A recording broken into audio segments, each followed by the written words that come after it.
The worn wooden door of Riley's diner swung open with a tired squeak as Daniel Pierce nearly stumbled inside.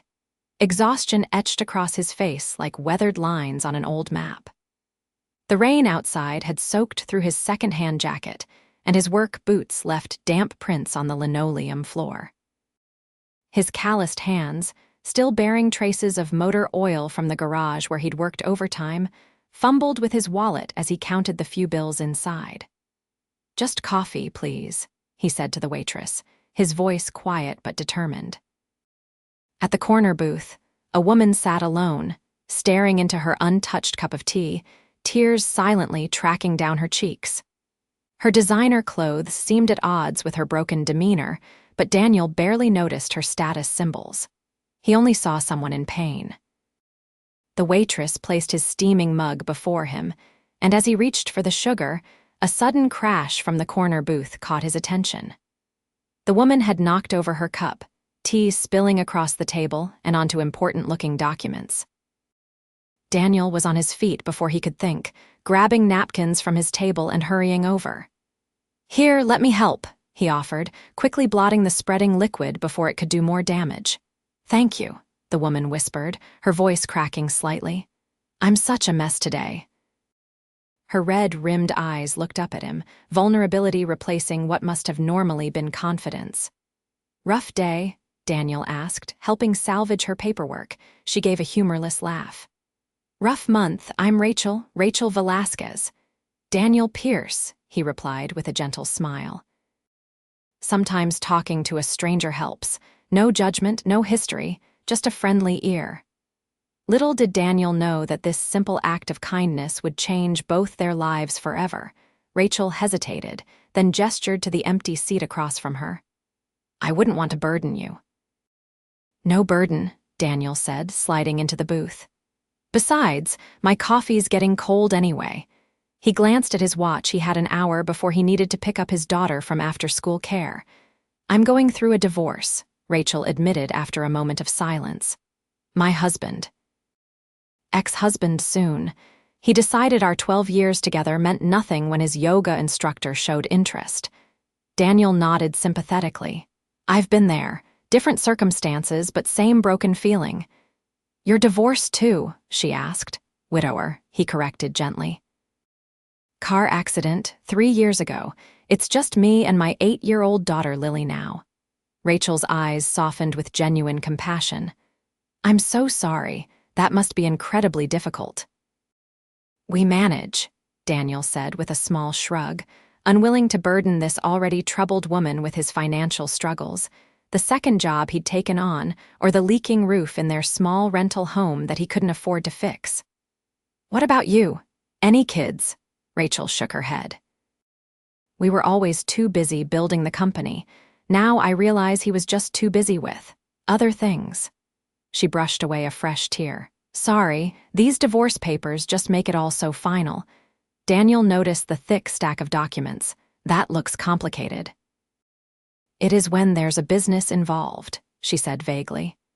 "My lawyer says I shouldn't sign anything yet, but Richard, my ex, is pressuring me to settle quickly." "Then definitely don't sign," Daniel said firmly. "Never make big decisions when you're emotional.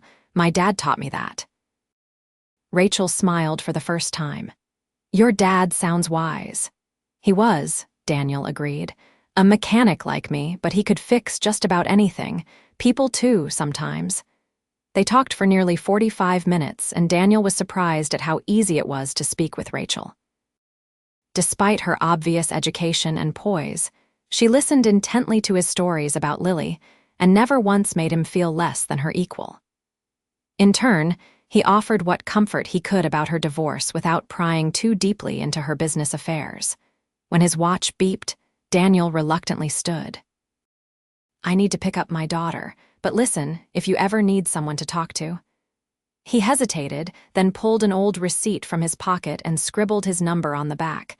"No pressure, just if you need a friend." Rachel took the crumpled paper, holding it carefully. "Thank you, Daniel. You've been kinder than you know."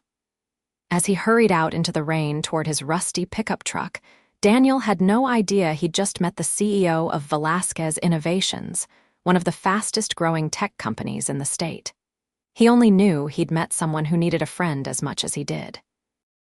3 days later, Daniel was replacing the transmission in a 2010 Camry when his phone buzzed in his pocket. The unknown number made him frown usually. Unknown calls meant bill collectors. "Daniel Pierce," he answered cautiously. "Hi, Daniel, it's Rachel, from the diner." His expression softened immediately. "Rachel, hey, how are you holding up?" "Better, I think. I was wondering. Would you let me buy you and your daughter dinner tonight, as thanks for listening to me the other day?" Daniel hesitated. His instinct was to refuse Charity, but he could hear the hope in her voice, and truth be told, a meal he didn't have to cook after a 12-hour shift sounded wonderful. "You don't have to thank me." "I want to," she insisted. "Nothing fancy, just a little pizza place I know. Kid-friendly, I promise." Daniel thought about the nearly empty refrigerator at home and his daughter's face when he mentioned pizza. "All right, but next time it's my treat." He immediately wondered if there would be a next time, and why the thought made him feel lighter than he had in months. That evening, at Gino's Pizzeria, Lily Pierce's chatter filled the comfortable silence between the adults. Rachel seemed genuinely charmed by the precocious 8-year-old with her father's dark hair and determined chin. And then, Miss Rachel, I told Jimmy that girls can be astronauts and mechanics if they want, Lily declared around a mouthful of pepperoni pizza. "She certainly gets her stubbornness from me," Daniel said with a proud smile. "A valuable trait," Rachel replied, looking at Lily with genuine interest. "I had to be stubborn to get where I am in my career." "What do you do?" Daniel asked, suddenly realizing he knew almost nothing about Rachel's professional life. Rachel took a sip of her soda, her answer carefully measured. "I work in technology, product development mainly." It wasn't a lie, but it omitted the fact that she was the founder and CEO of a company with over 200 employees. "That sounds interesting," Daniel said sincerely. "Lily's teacher says she's got a knack for computers. The school has a coding club, but—" He trailed off, not wanting to admit that the club's fees were beyond his budget. Rachel noticed the hesitation and filed it away mentally. "Maybe I could show Lily some basics sometime, if that's okay with both of you." Lily's eyes widened with excitement. "Can she, Dad, please?" Daniel smiled at his daughter's enthusiasm. "We'll see. Miss Rachel is probably very busy." "Never too busy for a future astronaut mechanic coder," Rachel said, surprising herself with how much she meant it. As weeks passed, Rachel found herself inventing reasons to see Daniel and Lily. A casual text about a family movie at the park became a picnic. Questions about local mechanics led to Daniel helping her choose a reliable used car rather than replacing her luxury vehicle after the divorce, something he later learned was a deliberate choice to appear less intimidating as she slowly revealed more about herself. For Daniel, Rachel's friendship became an unexpected bright spot in his challenging life. She never made him feel like a charity case, always finding ways to contribute that preserved his dignity. When she mentioned having extra tickets to the Science Museum, it was because a client couldn't use them. When she brought over dinner, it was because she was testing recipes and made too much. One rainy Saturday afternoon, while Lily napped after an exciting morning at the children's library with Rachel, Daniel finally asked the question that had been nagging him. "Rachel, can I ask you something personal?" She looked up from her tablet where she'd been checking emails, actually reviewing quarterly projections. "Of course. Why do you spend so much time with us?" His voice was gentle but direct. "You're educated, successful. You could be anywhere with anyone. Instead, you're helping an 8-year-old with her science project and watching Disney movies with a mechanic." Rachel set down her tablet, considering her answer carefully. She'd been gradually revealing more about her position at work, but hadn't yet disclosed that she was the CEO whose face occasionally appeared in business magazines. "Because when we met, you saw me at my lowest moment. Not what I could offer you, not my status, just a person who needed kindness."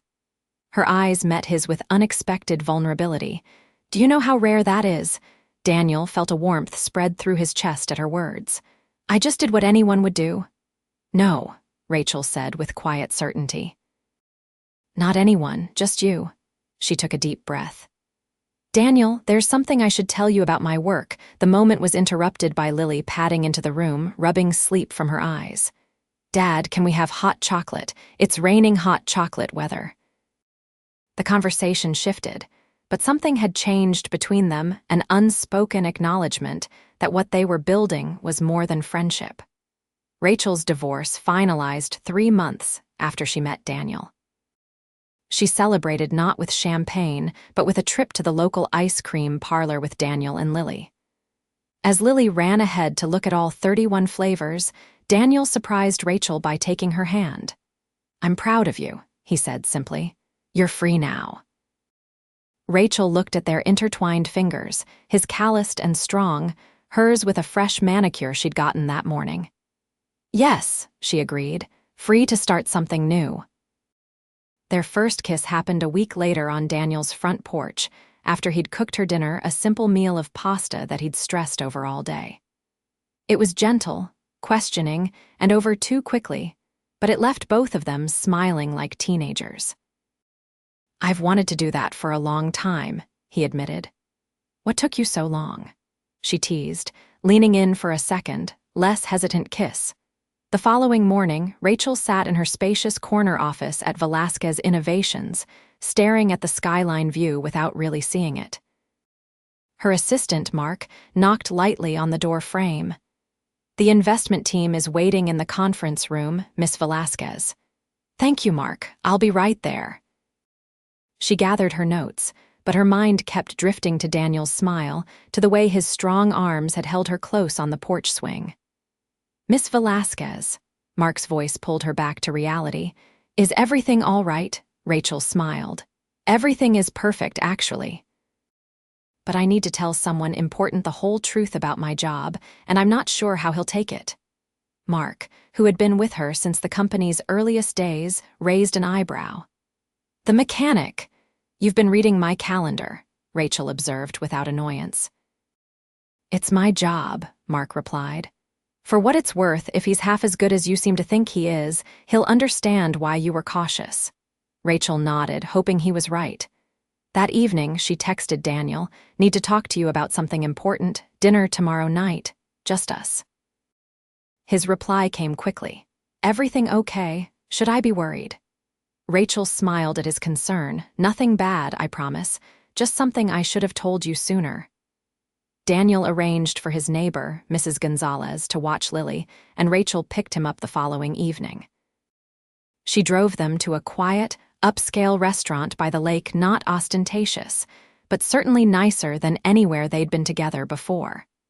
"This is beautiful," Daniel commented as they were seated at a window table overlooking the water. "Special occasion." "In a way," Rachel replied, her stomach fluttering with nerves. After they ordered, she took a deep breath. "Daniel, I haven't been completely honest with you about my work." His expression grew serious. "Okay, I'm not just in product development. I'm the founder and CEO of Velasquez Innovations." She watched his face carefully. "We develop educational technology platforms. The company is quite successful." Daniel was silent for a long moment, processing this information. "So when you said your divorce was complicated because of the business?" "Richard wanted half the company I built from nothing," she confirmed. "That's what all those papers were that day at the diner. Why didn't you tell me?" His voice wasn't accusatory, just questioning. Rachel looked down at her hands. "At first, it didn't seem important. You were just a kind stranger. Then, as we got to know each other, I was afraid it would change things between us. People treat me differently when they know." Daniel reached across the table, taking her hand. "Rachel, I fell for the woman who gets excited explaining coding concepts to my 8-year-old. The woman who cried watching Inside Out and who burns toast every single time she tries to make it. Your job title doesn't change any of that." Relief washed over her face. "You're not upset?" "That you run a successful company. Why would that upset me? He smiled wryly. Though it does explain why you never seem worried about money. Rachel hesitated. There's a significant income difference between us, Daniel. Some men would find that threatening. Daniel considered this. I won't pretend it doesn't make me think. I've always been the provider. It's part of who I am, but I'm secure enough to be proud of your success rather than threatened by it. Her eyes glistened slightly. You continue to surprise me, Daniel Pierce. Good, he said with a gentle smile. Because I plan to keep doing that for a long time. As their relationship deepened over the following months, they navigated the complexities of their different worlds with honesty and humor. Rachel attended Lily's school play wearing jeans and a sweater, sitting among the other parents without drawing attention. Daniel, initially uncomfortable at a company function, found himself engaged in a lengthy conversation with Rachel's lead engineer about classic car restoration. The first real challenge came when Daniel's landlord decided to sell the small house he and Lily had been renting. With the rental market tight and prices soaring, Daniel faced a difficult situation. Move in with me, Rachel suggested, as they discussed his options over coffee one morning. My house has plenty of room, and Lily already loves staying over on weekends. Daniel's pride warred with practicality. Rachel, I can't just live in your house without contributing. Then contribute, she said reasonably. Pay what you can afford for rent, handle the yard work you enjoy so much, and cook those amazing Sunday breakfasts that Lily and I both love. People will talk, he said after a moment. They'll say I'm with you for your money. Rachel's expression grew serious. Daniel, look at me. Do you really care what people think more than what's best for Lily? For us? The mention of his daughter's welfare pierced through his pride. Lily had flourished with Rachel in her life, her grades improving, her confidence growing. The prospect of moving her to a less safe neighborhood or forcing her to change schools again was something he'd been dreading. You're right, he admitted, but I need to contribute fairly. They worked out an arrangement that preserved Daniel's dignity while acknowledging their financial reality. He insisted on paying a reasonable rent based on his income, took over maintenance of the house and yard, and continued working at the garage he'd come to partly own after years of dedication. Moving day arrived with mixed emotions. As Daniel carried boxes into Rachel's spacious craftsman-style home, he couldn't help feeling both grateful and uncertain. Dad, Miss Rachel says I can paint my room any color I want. Lily bounded down the stairs, her excitement palpable. Daniel smiled at his daughter's joy. Within reason, Lil. No neon green. But Dad, she protested. How about a compromise? Rachel suggested, appearing behind Lily. One accent wall in the bold color of your choice and the others in a complementary shade. Lily considered this with all the seriousness of contract negotiations. Can I have stars on the ceiling too? Absolutely, Rachel agreed. Your dad is quite handy with a paintbrush. As Lily raced back upstairs to plan her dream room, Rachel slipped her arm around Daniel's waist. You okay? You seem quiet. He looked around at the beautiful home that spoke of Rachel's success, the hardwood floors, the built-in bookshelves, the large windows. Just adjusting. It's a big change. Home isn't about the building, Rachel reminded him. It's about the people in it. That night, after Lily had finally fallen asleep in her new room, Daniel found Rachel on the back porch, looking up at the stars. Thank you, he said simply, sitting beside her. For what? For making this transition so easy for Lily, for understanding my need to contribute, for being you. He took her hand, his expression growing serious. I love you, Rachel. I think I have since that day in the diner. Rachel's breath caught. They'd been dancing around those words for weeks. I love you too, Daniel, more than I thought possible after everything with Richard. The following months brought adjustments as they blended their lives more completely. Daniel struggled occasionally with the wealth disparity, especially when Rachel wanted to help financially with things for Lily. They learned to communicate through these sensitive issues, finding balance between Rachel's generosity and Daniel's independence. For her part, Rachel discovered the simple pleasures that had been missing from her driven life: impromptu family picnics, movie nights with popcorn fights, and Sunday mornings with Daniel's legendary pancakes. Her employees noticed the change, commenting on her more relaxed demeanor and improved work-life balance. Christmas approached, their first holiday season as a family. Daniel saved carefully to buy Rachel a delicate silver necklace with 3 intertwined circles representing them. Lily crafted a ceramic jewelry box in her art class, painting it with surprising skill. Rachel, meanwhile, struggled with what to give Daniel. She could afford anything, but new material luxury wasn't what mattered to him. After much consideration, she made her decision. On Christmas morning, as they sat around the tree in pajamas, Lily tore through her gifts with typical 8-year-old enthusiasm.